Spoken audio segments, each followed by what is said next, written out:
So there's a lot of interesting things going on in the world of conservative land between Nick Fuentes and a lot of people on the right, like Candace Owens, Tucker Carlson, Milo Yiannopoulos, even Elon Musk has been chiming in on all this. And, a lot of people have a lot of things to say about Nick Fuentes. He's controversial. He says some really messed up things. But he also says some things that are correct, too. And he says some things that actually make you think a little deeper about who to trust when it comes to the political commentary world, when it comes to people like Tucker, like Candace, and what their true intentions could be.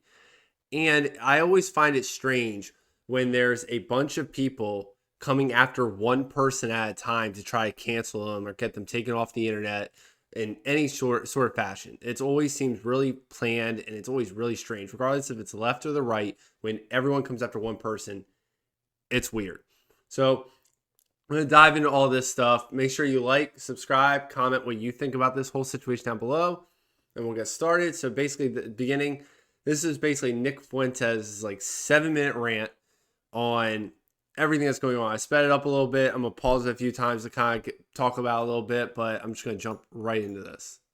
Being accused of being the CIA by Peter Thiel's best boys, by Tucker Carlson with his daddy. Tucker Carlson's, and you know what? Here's the other thing. Tucker Carlson said I'm a weird gay kid in the basement. Yeah, and I'm from Chicago. You're right. Well, okay, you're not right about all of that. But I wasn't born with a silver spoon in my mouth. Tucker Carlson says, I have so many trust funds, I never have to work. Tucker went to a $45,000 per year private high school, then a $45,000 per year selective Ivy League school in New England. Tucker Carlson's daddy was a Reagan appointee. And then, after years of bragging about being an elite, bragging about being so out of touch and so rich, now he's going to be the spokesperson for all the white people. Now he's going to roll up his sleeves. I just like to hunt and fish in my log cabin. I care about Klarna and credit card debt. But then when it comes to me, I'm one of the real disaffected white people. You want to talk about me and them? I am them. He says Nick Fuentes is leading all of the disaffected young white men. I am a disaffected young white man. I was a precocious, intelligent, young white college student who went to Boston University, who was pro-Trump and red-pilled by Trump and animated by Trump's message of America first. And I asked questions about Israel, and I was punished for it.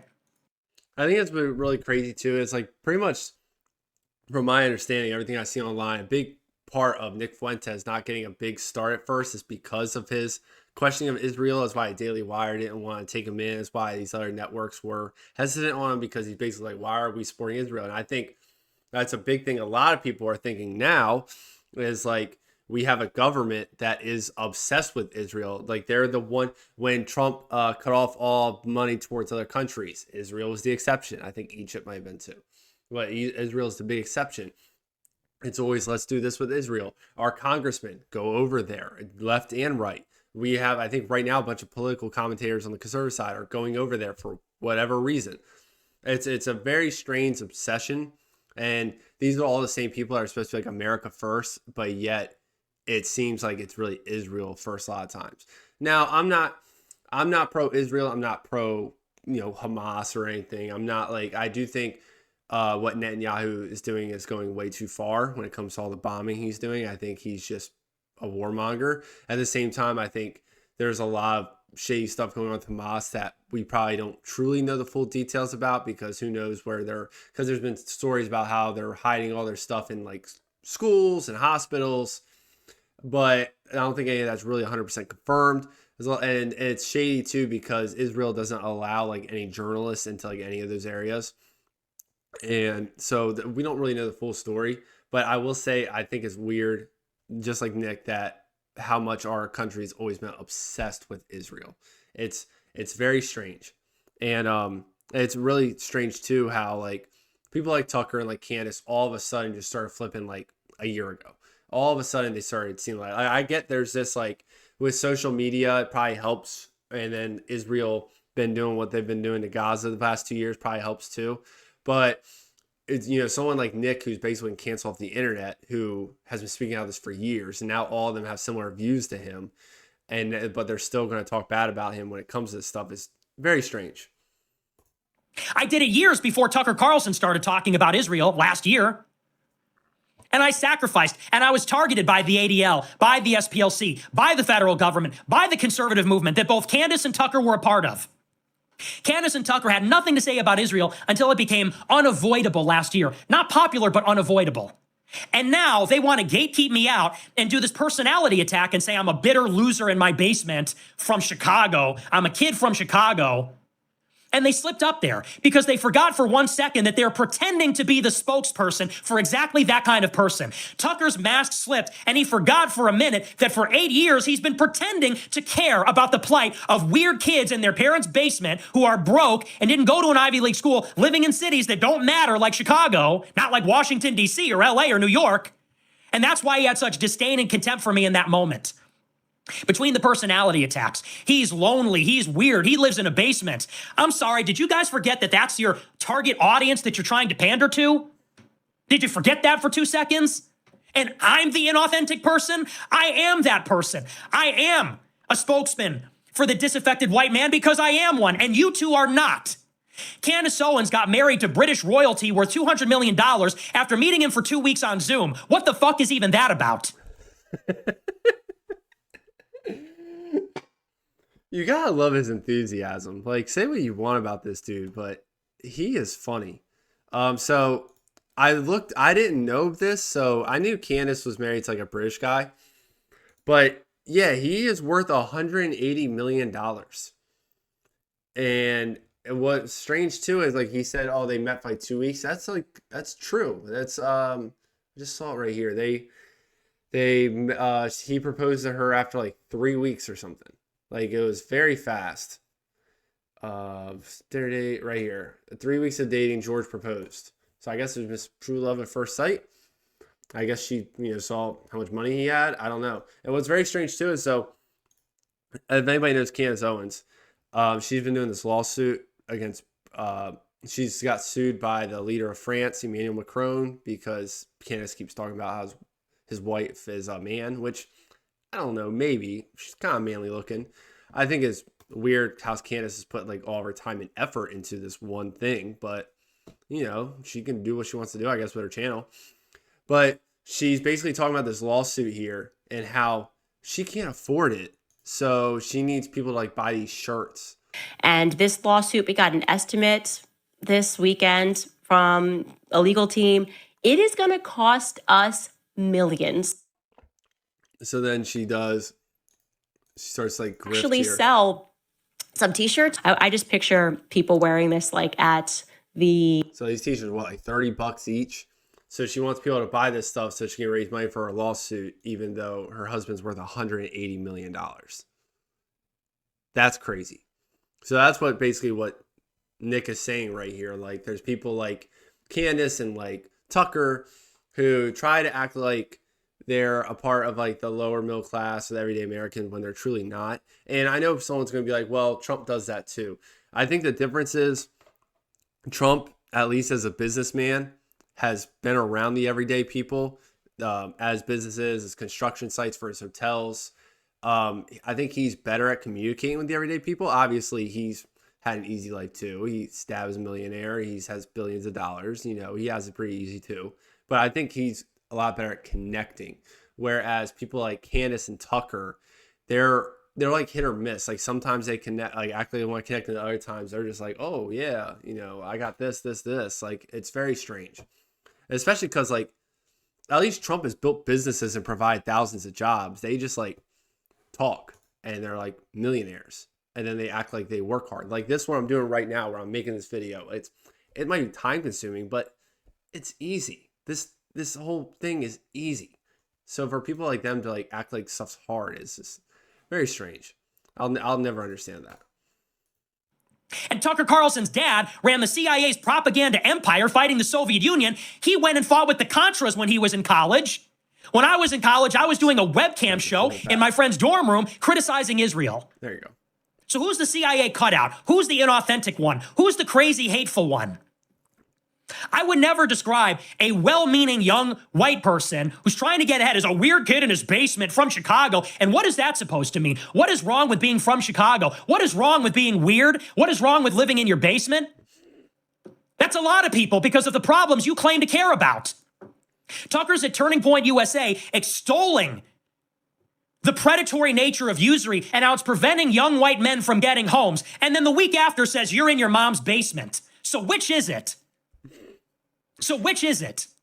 Do you care about Klarna and people going into debt to order pizzas and home ownership being impossible? Or do you think that's a contemptible, low status thing to be ridiculed and mocked? Who's pandering here exactly? Because that wasn't you. You were born to the Swanson family fortune and your daddy who ran the CIA. You know, my dad didn't even graduate college. My dad worked for the tollway. His dad died of a drug overdose in the 70s. My mother's father was a garbage man in Chicago, and he committed suicide. He was a veteran of World War II. Who's the CIA cutout? Who's the poser? Who is America?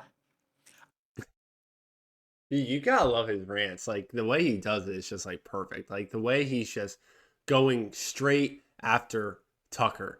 Which, I mean, I don't know if Tucker's gonna respond to this. I don't think he has yet. He might just ignore it. Maybe he won't even see it.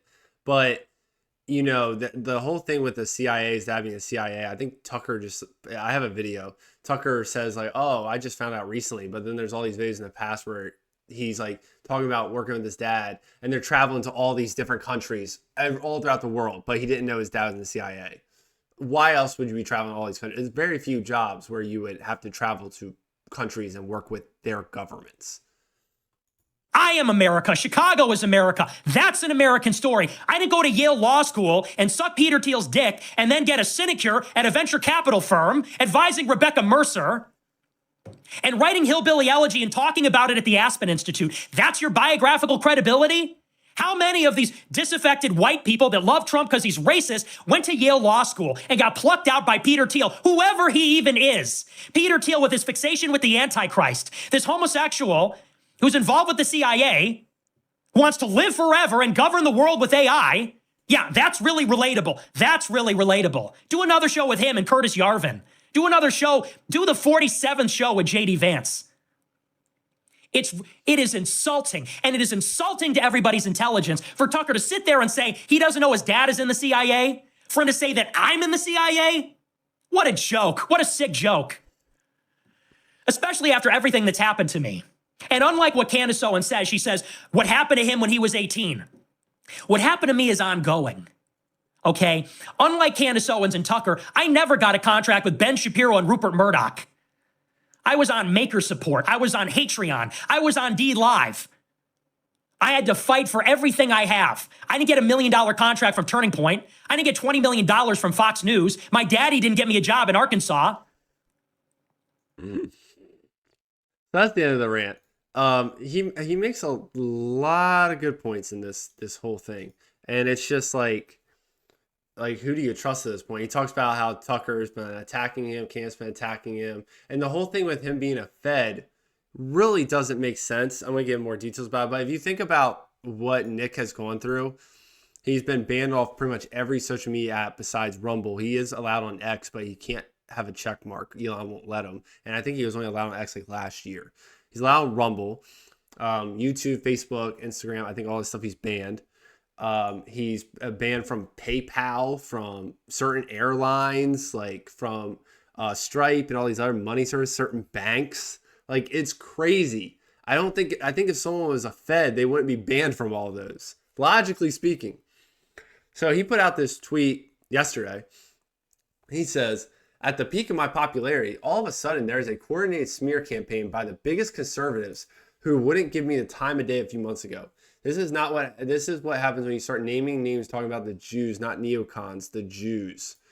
So I don't know if it's because, I mean, he's been talking about the Jews for years, so I don't think that's like the big part here, but it is interesting how all of them are attacking him at once. So we saw like the debate with Candace Owens and Nick Fuentes, which, by the way, was extremely hard to find because she hid it behind a paywall. And then I had to find it. I went to like a Rumble video that randomly just like reposted it. So that's how I had to find it. But basically, you get in there, and Nick said he thought it was going to be like a debate about, I guess, whatever topics going on in the world. And it just turned into her asking him all these personal questions, looking like she was trying to get these gotcha moments. And it just looked like she was trying to make him look bad, which is very strange. And then around the same time, either a little before or a little after, she does an interview with Tucker Carlson, and they spend a whole lot of time talking about Nick, where Tucker says he's a little gay kid. And then he thinks it's weird that Nick knew his dad was in the CIA before he did, even though he's known this whole time. He's just acting like he doesn't. And then you also have Milo Yiannopoulos coming out of the woodwork, attacking him too. What's strange about this gets me. I'll get into what he has said on here. This was him on Tim Pool. I'm not sure how long ago, but just listen to this. So retribution as a service side of things is when a useful idiot has outlived their usefulness. For instance, Nick Fuentes or Laura Loomer, I will occasionally be called and offered vast sums of money to get rid of them. By who? That must remain a matter from. He's been offered vast sums of money to try to take out people like Nick Fuentes and Laura Loomer. And then this is this apparently, I don't know if Destiny and Nick Fuentes have like a sex tape. I've heard rumors about them being a thing or whatever at one time. But this was him on Alex Stein. $1,000 for that video. It's Nick Fuentes. You paid for that video? Shut up! You're trolling. Don't worry about that. Don't worry about that. Wait, you're kidding me. This is horrible. This is Put horrible. that on. Put it on. This is horrible. Yeah, I paid Destiny. I said, give me something that looks like Nick Fuentes. No, you did not! He's trolling. How can we fact check this? You're in Jimmy. So give me something that looks like Nick Fuentes. So clearly he's been trying to get dirt on Nick Fuentes for a while now. So, and these are, so I'm going to go back to this. So Candace offered Nick Fuentes a second interview or a second debate, whatever you want to call it. Second offer Nick Fuentes, if he agrees to sit down and actually debate me with a moderator time choosing, as if he wasn't willing to the first time. She just turned it into something else. I will thereafter set up his dream debate with Charlie Kirk. He told his audience, I'm illiterate fraud, so this offer should be irresistible. So Nick Fuentes says, if that's a real offer, then have Charlie Kirk confirm, and maybe I'll consider. Otherwise, you're just embarrassing yourself. Everyone knows you wouldn't be begging me to come back if your first hit job succeeded. It's always a loser asking for a rematch. And she says, we never debated. It was not marketed as a debate, nor did I ask you to come on to debate. Now we will debate the lies you spread on my character and your views. Answer yes or no. If I can guarantee you, Charlie Kirk, will you guarantee you'll debate me first? So he responds with, sounds like more petty drama, just like the first time. Everything going on in the world, and you're still yanking my chain over gossip. You are destroying your credibility with this unhinged behavior. I have never seen you so rattled. Get Kirk to confirm, then I'll consider it. So then she posts something saying, I confirmed Charlie Kirk was game to debate Nick Fuentes. Went to confirm the debate with Nick and was told no.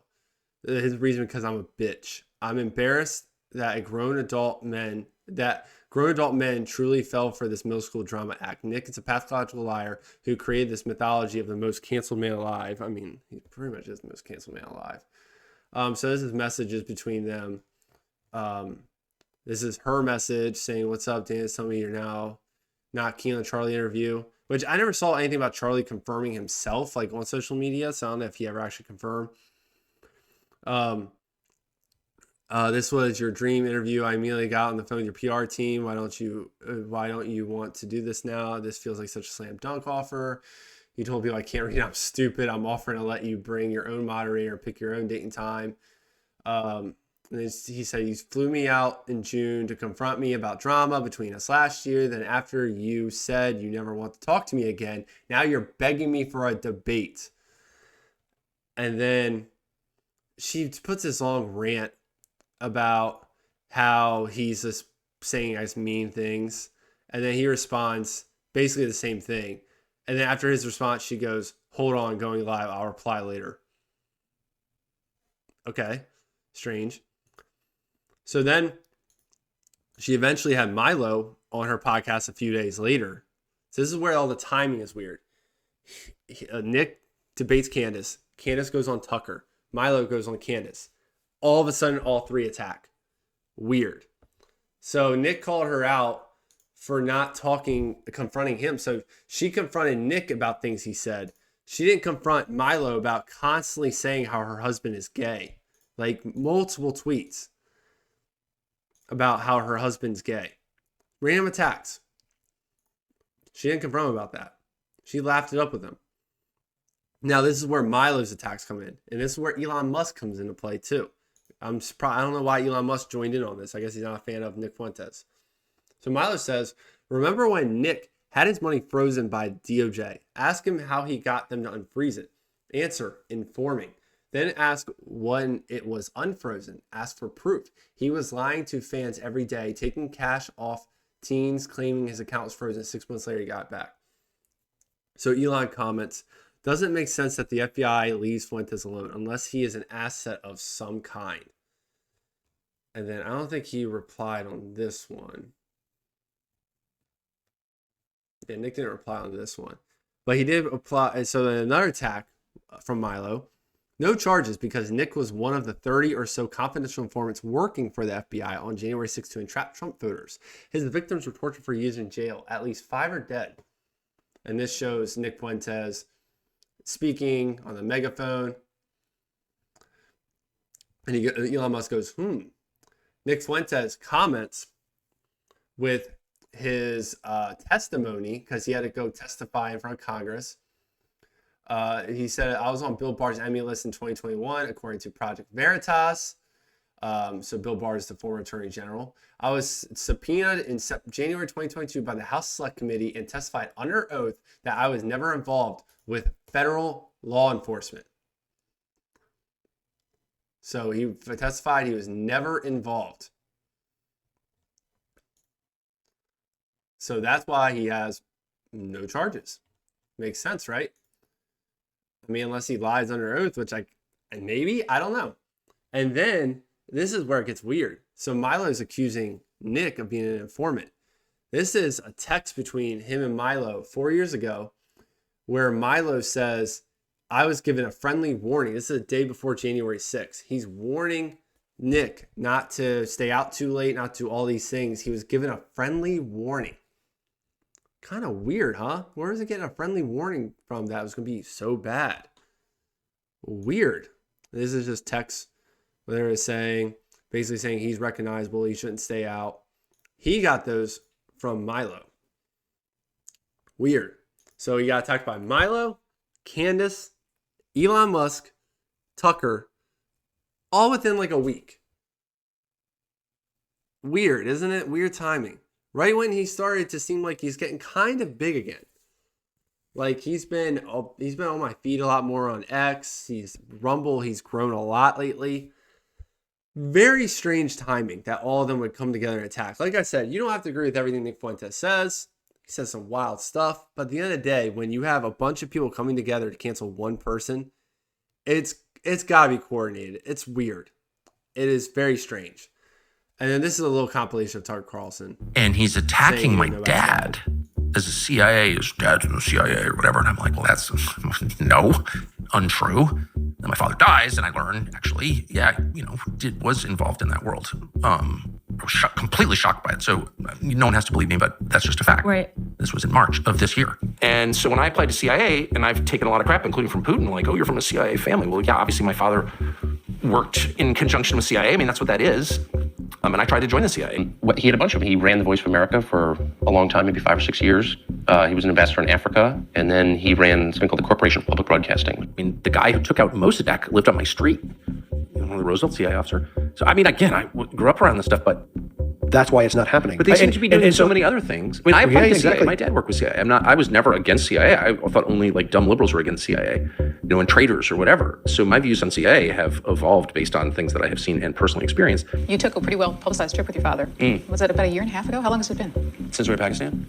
Down in Nicaragua for the summer and work and, get involved in the war, and support the side that we thought was right. Where you got left behind for a couple days. Oh, no, that was when I went to Vietnam with John McCain, yeah.